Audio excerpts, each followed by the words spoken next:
Hey guys, welcome back to today's video. Today is Friday, April 26th, 2024, and just an hour ago, the Democratic leader in the Maine House of Representatives today announces that he would be compelled to act if Nebraska changes their winner-take-all system. Now, I just threw a lot of words at you, and I think we really need to unpack what exactly am I talking about here, but pretty much, the state of Nebraska and Maine are unique in the regards that they allocate their electoral votes based on congressional district. Maine's second, Maine's first, Nebraska's first, second, and third, all of which have a vote for the presidential election.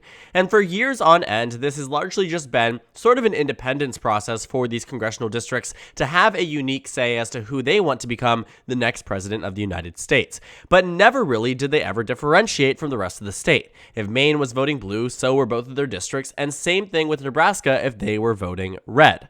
But then in 2008, that all changed. In 2008, the 2nd District of Nebraska voted for Barack Obama over John McCain by 1.3%. That's in contrast with the rest of the state that voted for John McCain by 14.9%.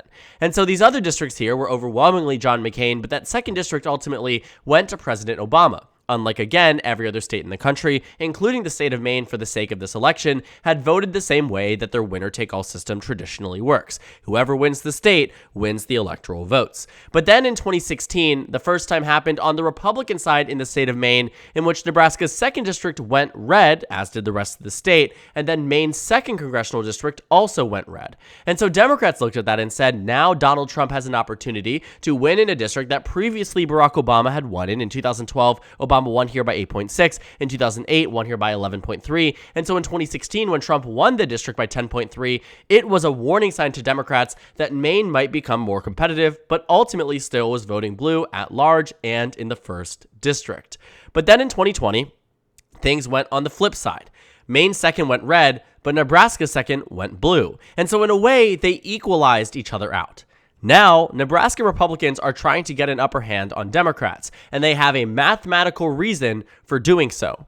The Nebraska governor here in the legislature is really trying to do what they can to push this Donald Trump-backed winner-take-all system in the legislature. Essentially, what they're trying to do is strip all of the congressional districts of individual voting rights and turning it into one of the other 48 states that allocates their electoral votes on a winner-take-all basis, meaning that Nebraska would be no different than North or South Dakota, neighboring states. Whatever it might mean, Nebraska would be the same. And consequently, that would mean Nebraska would vote for the Republicans every single time. Seeing the state in the past years, you will find that Nebraska really doesn't waver when it comes down to its at-large vote for the Republican Party. The last time Nebraska went blue was narrowly back in 1964 by 5.2%, and since then has been a consistently Republican state. And so Nebraska here, Republicans are hoping that with this additional electoral vote, they could actually find their way to victory, and find their way to victory by preventing Joe Biden a 270 electoral vote win. Because right now, this is an electoral map that is actually probably one of the most likely that we will see this coming November, at least if the election was held today. 270 electoral votes for Joe Biden and 268 for Donald Trump. And this would only happen if Nebraska's 2nd district was able to vote blue, meaning that this district here would be the reason why Joe Biden reaches 270 and not 269. Because if you strip away the individual voting rights of these congressional districts here, the entire state becomes red. And so thus Republicans are at 269 to 269. Republicans know the direct importance of this one individual congressional district. And so they're trying to do everything they can, including during the redistricting process, made it more conservative, everything they can to make this district red. Because they know it has an immense importance, especially if a map like this one arises, which is not far out from reality whatsoever. But now Democrats are fighting back. In an unexpected move from the Democratic leader in the state of Maine, he says here that Maine would be compelled to act if Nebraska changes to their winner-take-all system. In his full statement, he says here, voters in Maine and voters in Maine's 2nd congressional district value their independence, but they also value fairness and playing by the rules. If Nebraska's Republican governor and Republican-controlled legislature were to change their electoral system this late in the cycle in order to unfairly award Donald Trump an additional electoral vote, I think the Maine legislature would be compelled to act in order to restore fairness to our country's electoral system. It is my hope, and the hope of my colleagues in Maine, that the Nebraska Republican Party decides not to make this desperate and ill-fated attempt to sway the 2024 election. from the Maine House Majority Leader. These are fighting words. This is the Democratic Party, for the first time I think in a while, fighting fire with fire here, making a concerted decision, a concerted effort here to stop Republicans from changing their electoral system in Nebraska. And they have this leverage, because here's how it would work. Nebraska would be winner take all, and the map would go 269 to 269. But Democrats call a special session. They do their own maneuvering and make Maine at large, and thus 270 to 268. The math balances out. The Republicans don't have this unilateral control over states such as these where they could just make this decision and genuinely award Donald Trump an electoral vote with no type of repercussions. Democrats are looking Republicans straight in the eye and telling them, if you do this in Nebraska, we will do it in Maine. And where are we back at? A Joe Biden victory. And so what I think we are going to find is that Nebraska will be at a standstill, where they will realize that there is a very strong possibility here that despite their push to renew this winner-take-all system, to go back to where they were in decades past, the last time we saw Nebraska like this was in 1988. And so from 1990 onwards, for the past 30 plus years, Nebraska has voted by congressional district. Again, the deviation never existed until 2008. It really wasn't made to exist in the first place. This was more of an effort to give individual liberty to these districts, and honestly now has been a huge source of revenue and income for that media market in the Omaha area, in a region that doesn't traditionally get that much focus. Iowa used to, it no longer does. Missouri used to, it no longer does. And so Democrats really aren't investing in that area except for the Omaha individual congressional district. And now that they have the money to do so, they also have the means to.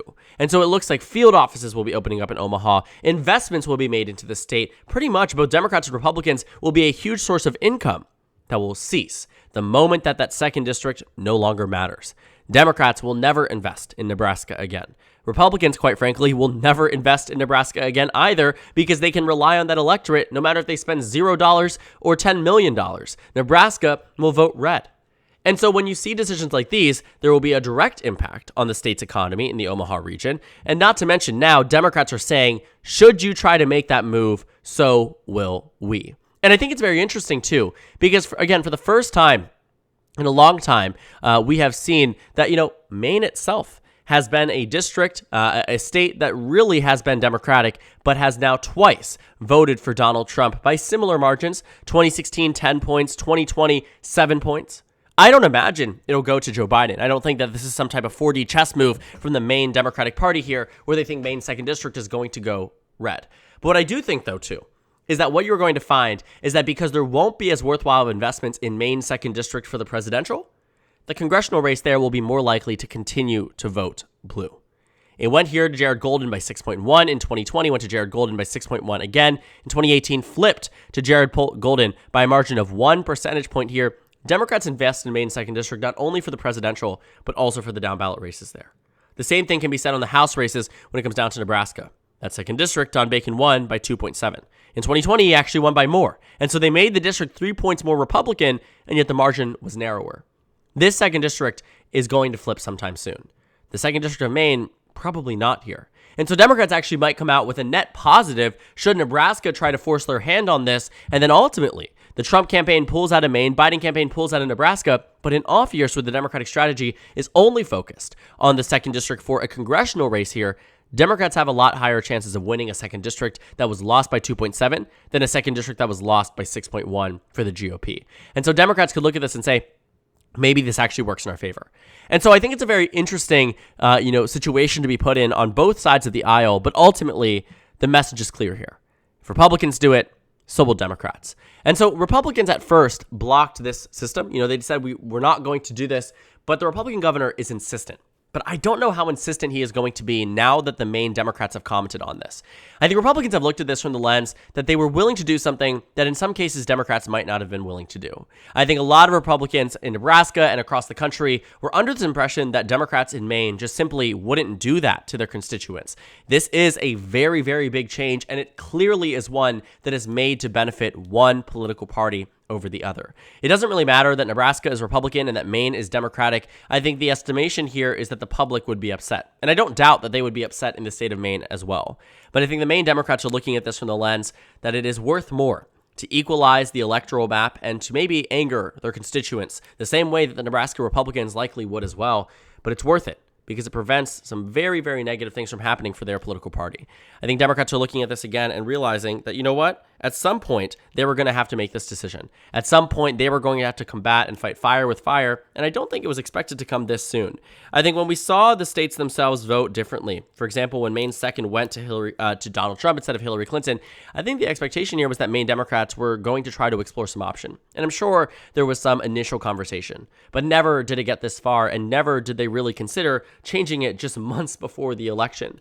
I think this is one of the more egregious examples of what we've seen with partisan gerrymandering when it comes down to any type of election. I think not gerrymandering, but partisan maneuvering when it comes down to how people vote, how they can vote, whether the vote would count a certain type of way. And I think that's exactly why you are seeing the Maine Democrats, traditionally a party that is actually much more independent, much more towards the center, I think, out of all the political parties in the country on the Democratic side. But it's very interesting to see. And I think where we are right now, at the very least, is a standstill. Democrats are calling the Republicans bluff, and they're going to see exactly what is going to happen here. I don't imagine Democrats will act on their own. This is very much going to be a reactionary decision, and I think it's going to be one that will actually pass. I think both instances, if it actually came down to it and push came to shove, I think both political parties could find a way to make this happen. But the question is, will it actually get there, and is it actually worth it? Right? Ultimately, this is going to hinder both states when it comes down to the money invested in it from political candidates and the amount of attention that it receives. Because at some point, it becomes one of those other states that really just doesn't matter in the grand scheme of things. It's just another state that Democrats and Republicans can rely on. Republicans in Nebraska, Democrats in Maine, and then that's pretty much the end of it. And so it'll be interesting. I think we are at a time, where this will certainly be very important in the grand scheme, but eventually we're going to find an electoral map that probably isn't 270 to 268. I think this is exactly what the vibes are telling us, given how, the electoral map is made, given how competitive some of these states are. But ultimately, I think we're going to find an electoral map by the end of this election that is a bit more than 270 or 268 for either candidate. But right now, given all this hyper sensationalizing around states, around swing states, whatever it might be, this is what we're thinking. This is probably not going to be our map, assuming things change in the next 6-7 months. But overall, I think this is the first time we've really seen Democrats try and push back very heavily. I really didn't expect this to the fullest extent. When I first made a video talking about the Nebraska Republicans, I thought that Democrats were certainly going to, consider this as something of an option. But I didn't imagine that the House Majority Leader of the state of Maine would actually come out in full force and say this. It's quite early on, too. I think the Nebraska Republicans were hoping to do something around the summertime to get this up and running, to get this, special session going, moving into the election rules system, altering the state constitution. I think they were really trying to do what they could, but that probably isn't going to be the easiest course of action at this point.